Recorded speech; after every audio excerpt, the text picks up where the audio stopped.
Mga igsuon mayong adlaw sa tanan.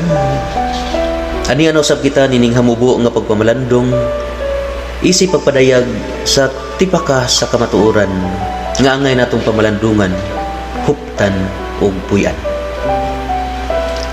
Gugma. Usa ka simple nga pulong nga sayon litukon pero lisod buhaton. Kini tungod kay daghan na nato karon mga igsuon nga wala na makasabot sa tinuod nga kahulugan sa gugma. Daghan kayo nato karon nga naghimuhimo na lang intawon og kahulugan kung unsa ang gugma binasi sa tuang personal ug tawhanon nga pagsabot. Pero sa tinuod daghan nato ang wala makasabot nining maong kamatuoran.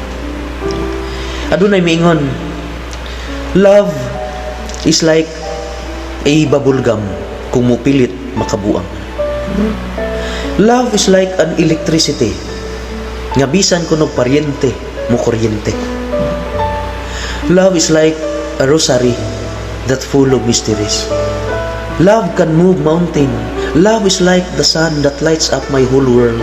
Love is like a river that flows down through my veins. No?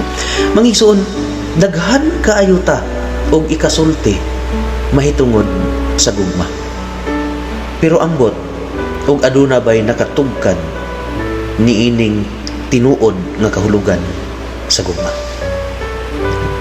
Usa sa mga descriptions of love nga ako ang nabasahan nga nagdala kini og usa ka tipaka sa kamatuoran nga nindot natong pamalandungan.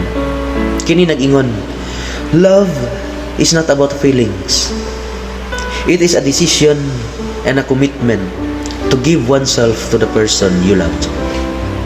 Ang gugma kuno mga igsuon, dili pagbati o emosyon, kundi usa ka desisyon sa paghatag sa imong kaugalingon alang sa kayuhan sa imong gimahal. No? Nindot kaayo nga kahulugan, pero lisod kayong pagapuy-an. Nganuman, una, ang gugma daw dili pagbati or emosyon. Pero kasagaran nato moingon man tag nga may bati ko og gugma. Malipay ko kung makita nako siya. O di ba ka di ko mahiluna kung naa siya. Mura ba og magbuto-buto ang akong dughan kung muduol kita sa tawo nga atong gimahal. Di ba pagbati? Pero ang tinuod kuno nga kahulugan sa gugma dili pagbati kundi usa ka desisyon sa paghatag sa kaugalingon alang sa kayuhan sa imong gimahal. Sa mga igsoon, giunsa man nato pagsabot nga ang gugma kuno usa ka paghatag sa kaugalingon. Kini tinuod tungod kay kung ang tawo nga tinuod nga nahigugma dili magtan-aw para sa iyang kaugalingon nga kayuhan kundi para sa kayuhan alang sa uban. Ug tungod kay nahigugma siya, iyang ihatag ang tanan tungod og alang sa kayuhan sa iyang gimahal.